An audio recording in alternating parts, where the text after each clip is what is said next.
अच्छा, अस्सलाम वालेकुम। ल हम अपना लेक्चर स्टार्ट करते हैं। लास्ट में हमने देखा था वैलिडेशन का टॉपिक हमने कंप्लीट किया है। हाँ, ये हमारा टोटल ये एक डायग्राम आपने बहुत दफ़ा देखी होगी। इससे आपका कंप्लीट इंट्रोडक्शन हुआ होगा।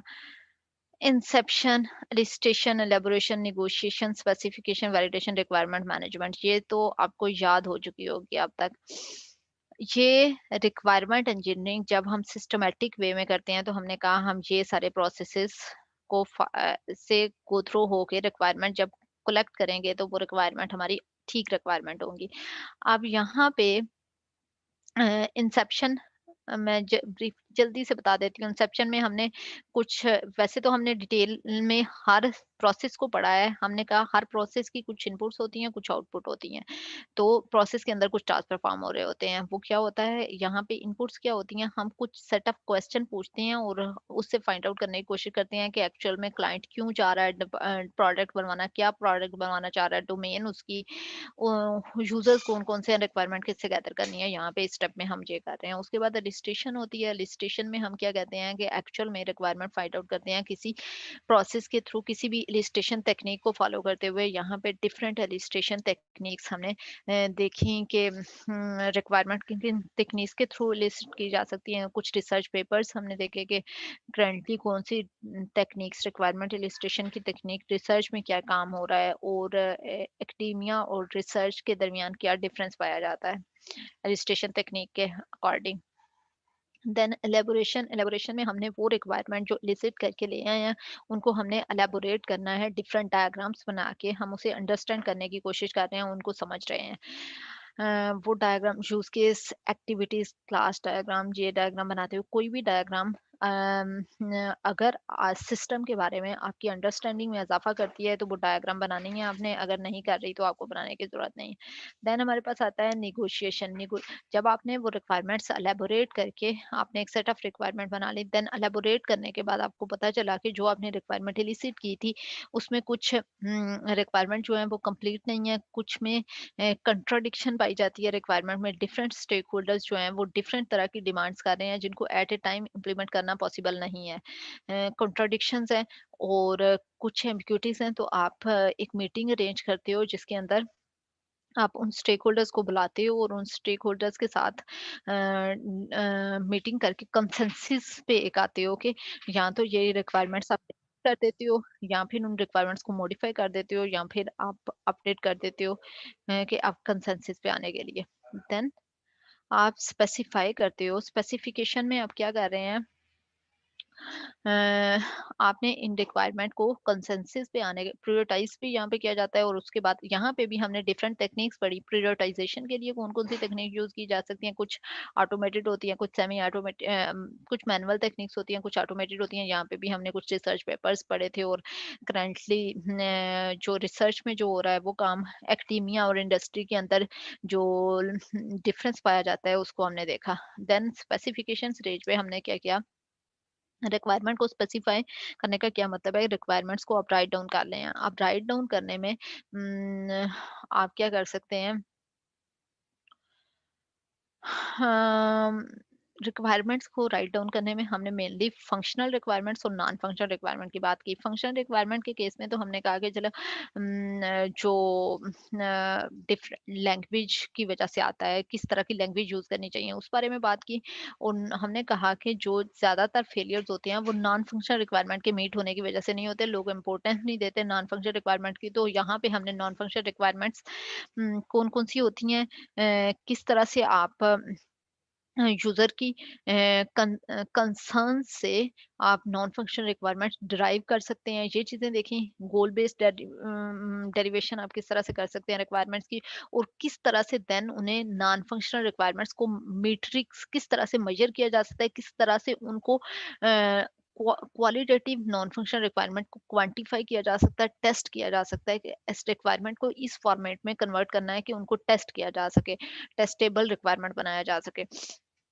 देन हमारे पास वैलिडेशन आई, ये रिक्वायरमेंट स्पेसिफिकेशन जो आपने फाइनलाइज कर ली हुई है उसको हम वैलिडेट करते हैं। वैलिडेशन प्रोसेस की जो इनपुट होती है वो आपकी एसआरएस डॉक्यूमेंट होती है, और आपके कंपनी के स्टैंडर्ड्स होते हैं, और नॉलेज होता है, इम्प्लिसिट नॉलेज जो होता है।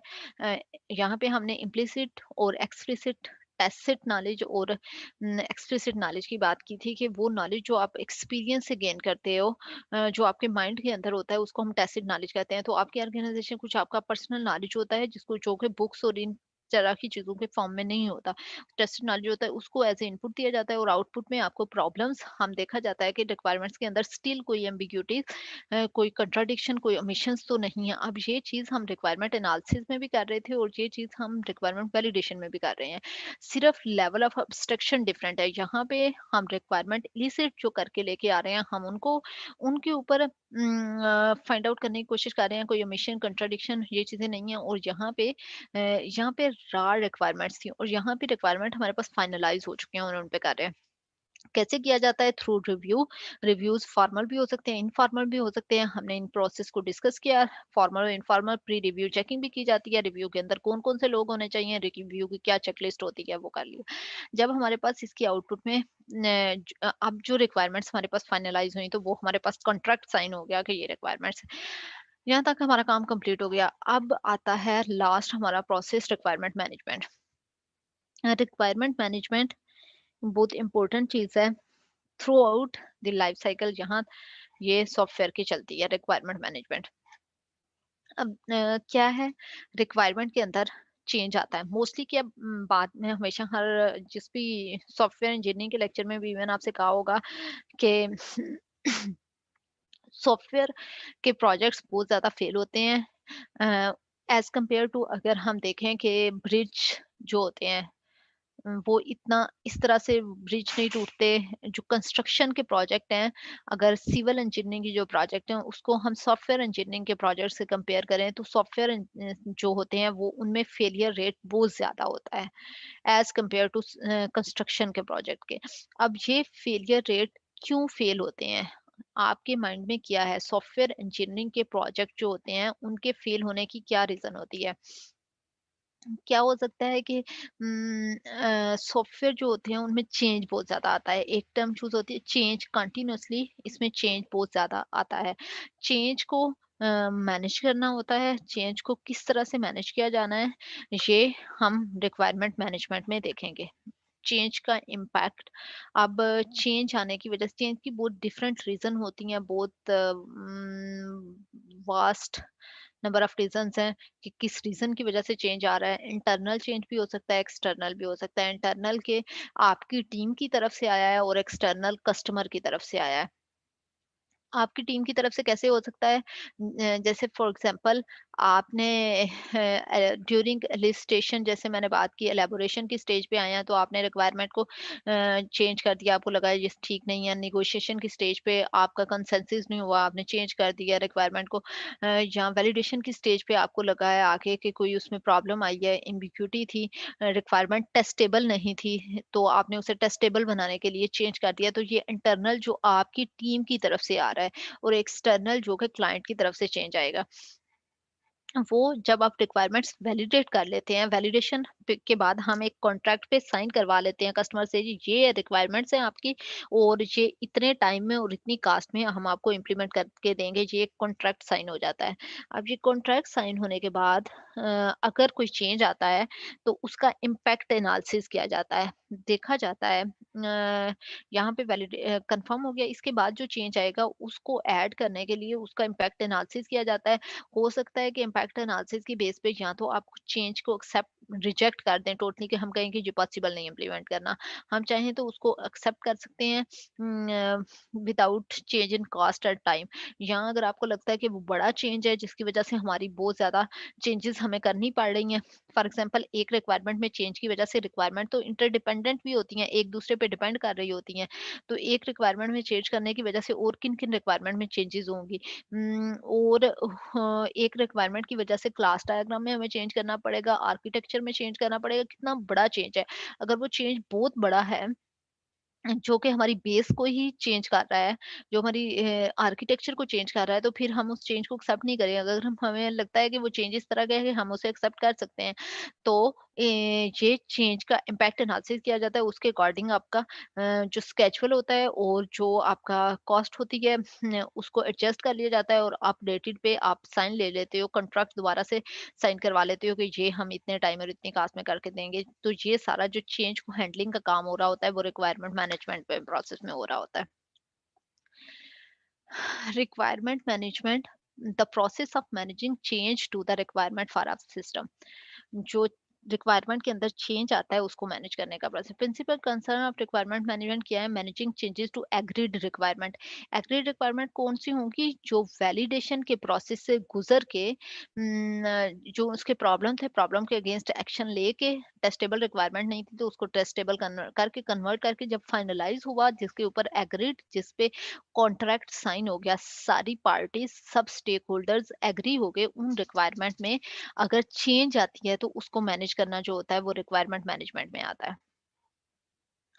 Managing the relationship between the requirement, इसके एक तो चेंज, उसके बाद रिक्वायरमेंट के अंदर डिफरेंट रिक्वायरमेंट्स एक दूसरे पे, मैंने आपसे कहा है कि लिंक्ड होती हैं। जैसे R1 जो है वो उसका लिंक R2, R3 और R7 के साथ है। अब अगर R1 के अंदर कोई चेंज आता है, या फॉर एग्जांपल R2 के अंदर कोई चेंज आता है, तो वो R1 को भी अफेक्ट करेगी, R2 को, 3 को भी, और R7 को भी अफेक्ट करेगी। तो इसके अंदर जो डिफरेंट रिक्वायरमेंट्स का आपस में रिलेशनशिप होता है, उसको मैनेज करना भी रिक्वायरमेंट मैनेजमेंट आता है। Managing the dependency between the requirement document and other document produce in the system engineering process. एक तो ये पॉइंट किया है, सेकंड पॉइंट में है कि रिक्वायरमेंट का आपस में रिलेशनशिप, जैसे R1 का R3, R7, R9 पे इफेक्ट होता है इनके दरमियान, और उसके अलावा रिक्वायरमेंट का, जैसे R1 की वजह से आपका यूज केस 1, क्लास डायग्राम और एक्टिविटी डायग्राम 1 और आर्किटेक्चर इफेक्ट हो रहा है, फॉर एग्जांपल मैं कह रही हूँ। तो उसका डिपेंडेंसीज जो रिक्वायरमेंट डॉक्यूमेंट की अपने डॉक्यूमेंट में, और इसके अलावा उसकी वजह से जो फॉर एग्जांपल डॉक्यूमेंट प्रोड्यूस हो रही हैं, उसकी वजह से कितनी इम्प्लीमेंटेशन क्या हो रही है, उसकी वजह से टेस्ट केस कौन सा बन रहा है, उसकी वजह से टेस्टिंग में क्या परफॉर्म हो रहा है, उसकी वजह से कोडिंग में क्या हो रहा है। तो ये सारी चीजें, इसका R1 का जो सारा डिपेंडेंसी रिक्वायरमेंट की, एक तो रिक्वायरमेंट में चेंजेस को रिक्वायरमेंट मैनेजमेंट मैनेज करता है, और रिक्वायरमेंट के आपस में रिलेशनशिप को मैनेज करता है, और डिपेंडेंसीज रिक्वायरमेंट डॉक्यूमेंट की दूसरी डॉक्यूमेंट पे, या आपस में एक दूसरे डिपेंडेंसी जो है उसको मैनेज कर रहा होता है।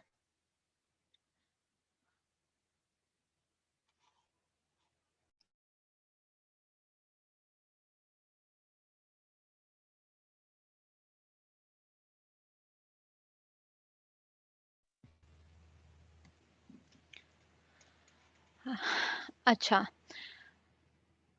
Requirement can not be manage effectively without requirement traceability.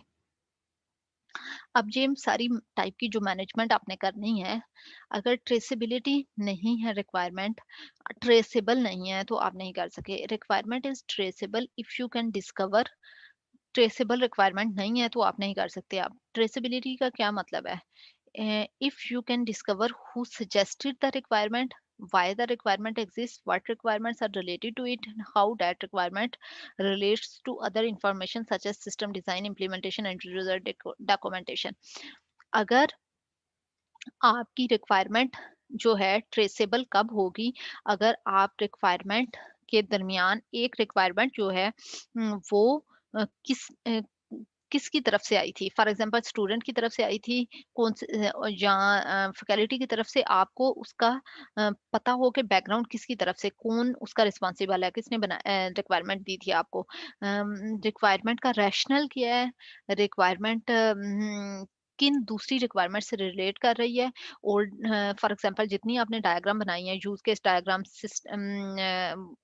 State diagram, activity diagram, architecture, class diagram, उन सब इम्प्लीमेंटेशन और डॉक्यूमेंटेशन जितनी भी है, उस सब में उसका लिंक क्या है? अगर आपको ये सारी एक रिक्वायरमेंट के अगेंस्ट ये चीज़ें पता हैं, तो वो रिक्वायरमेंट ट्रेसेबल है। एक रिक्वायरमेंट किसने दी, उसके अगेंस्ट डिज़ाइन में क्या चेंजेज़ क्या चीज़ें इम्प्लीमेंट हुई हैं और उसके अगेंस्ट इम्प्लीमेंटेशन क्या हुई है, डॉक्यूमेंटेशन क्या है, एक रिक्वायरमेंट के अगेंस्ट जितना भी काम है, वो अगर आपको पता है, तो वो रिक्वायरमेंट ट्रेसेबल है। और रिक्वायरमेंट्स अगर ट्रेसेबिलिटी होगी रिक्वायरमेंट्स में, तो आप रिक्वायरमेंट को मैनेज कर सकते हो, अदरवाइज़ आप नहीं कर सकते। तो इसका क्या मतलब है कि हमारे पास रिक्वायरमेंट ट्रेसेबल होनी चाहिए।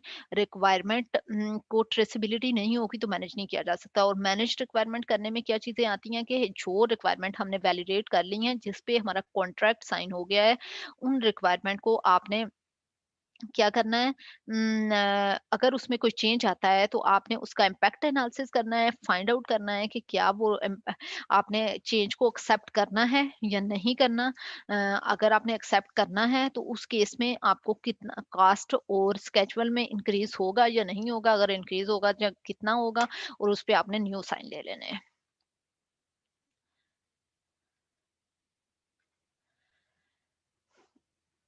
ये मैनेजमेंट वाला जो सारा काम है रिक्वायरमेंट्स का, इसके लिए डिफरेंट टूल्स यूज किए जा सकते हैं।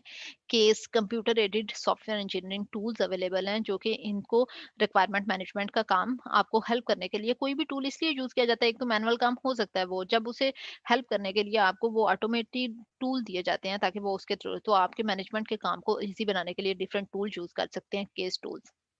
Requirement management involves the collection, storage and maintenance of large amount of information. Requirement management में क्या आता है, हमने उन requirement को requirements होंगी, requirements के against जितने भी artifacts हैं, work products हैं, documents हैं, code है, एक requirement के against जितनी भी अगर traceability होगी, तो हमने वो requirement manageable है, तो हम कहते हैं कि उसके against जितनी भी चीजें हैं वो save होनी है, तो definitely storage चाहिए होगी जिसको save किया जा सके। There are now a number of case tools available which are specially designed to support the requirement management. Other case tools such as the configuration management system may be adopted for requirement.